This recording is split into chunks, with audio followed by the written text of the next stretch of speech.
The flag of the nation of Sri Lanka flying in the wind outside UN headquarters here, along with the 191 other countries. You can't tell there's a civil war going on there right now. The Secretary General of this building, the United Nations, saying in a statement once again that he's appalled by the violence and very upset that heavy weapons are being used by the government. This building, the UN, can't seem to do anything to stop the fighting. Key ministers huddled in the corridors here, but at the end all they could do is express frustration. Are we waiting, all of us, to the end of the bombing, to the end of any life, not only suffering, but any life in this pocket, a siege pocket? Even though Sri Lanka is a member of the United Nations, it appears, as we've seen with other crises such as Sudan, Darfur, and Myanmar, that the UN itself is powerless to stop the events going on in Sri Lanka right now. European ministers, including those from Britain and France, are outraged at what the government is doing to the civilian population. We should ask the government of Sri Lanka just to protect their people, because it's an obligation in the framework of United Nations.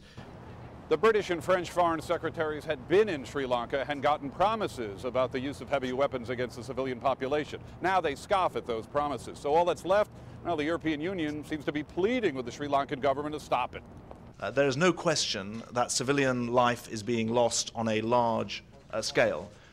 The thing is, the rebels, the LTTE, are accused of using human shields as hostages. They're not represented inside this building, so everything is focused on the government. The Russians, who are along with the Chinese and Vietnamese, don't want Sri Lanka on the formal agenda of the UN Security Council. They say that, yeah, the UN has promised to protect civilians, but look what's happening elsewhere. We are equally serious with respect to what happens to civilians in Sri Lanka. We are also serious with respect to what happens to civilians who quite frequently die in Afghanistan.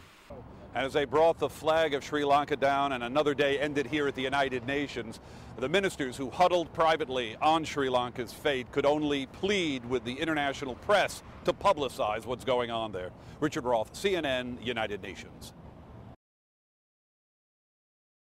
This report includes graphic content. Viewer discretion is advised.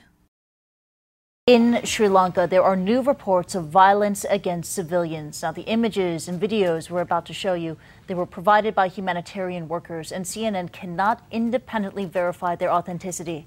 An aid worker says nearly 400 people were killed by government shelling in what's supposed to be a no-fire zone. The Tamil rebels blame Sri Lanka's military, but the government says it's the rebels who are killing civilians. Now, the military says the Tamils are trying to gain international sympathy and force a ceasefire. Sri Lanka acknowledges its forces have now advanced into parts of the no-fire zone previously held by the rebels. As we mentioned earlier, an ITN news team was deported from Sri Lanka on Saturday. Channel 4's Nick Patton-Walsh was accused of tarnishing the image of government forces after a story on the alleged ill treatment of those held in internment camps. Channel 4 anchor spoke to Patton-Walsh from Bangkok and asked him what he's able to verify. And we must warn you, some of the images in this report are hard to watch. We're hearing one consistent report from the no-fire zone today, stemming from the doctors still working inside it. They say that at least 378 people have been killed in shelling since last night. Now that's an incredibly high figure, and we're told that's just people who have died in the hospital itself. There could be over 800 or so who've been injured during this period. Now we have to point out we can't verify this information, although there are independent sources in Colombo who believe it to be accurate. The government say these two doctors are now spokespeople effectively for the Tamil Tigers, but previously their information has proven, some people say, to be fairly reliable. What we've heard of in the last 12 hours is a large uplift in the shelling of that particular area. Sources in that place claim the Sri Lankan military does deny that any such operation is going on. This has been going on for weeks now. I mean, and it's all centred on a relatively small area of Sri Lanka. I mean, how long is it expected to take before it's finished? Well, this is the absolute horrifying question. The army released on Friday a new map of what it says is now the new no-fire zone. And that's an area which is 2.5 kilometres long and 1 kilometre wide.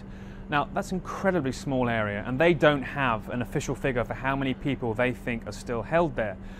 But the there has been, I understand, a recent satellite pass over that area which has shown it seems to contain upwards of 11,000 tents, sources tell me. Now, by some calculations, that could mean there are still 100,000 people trapped there. The government says it's edging towards that area slowly, and every day, every second day, announces a new victory in terms of the territory that it's taken.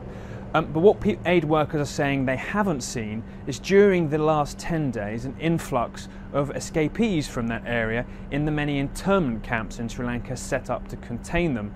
Now, no one knows why that's happening, whether nobody's escaping or whether they're being held somewhere else.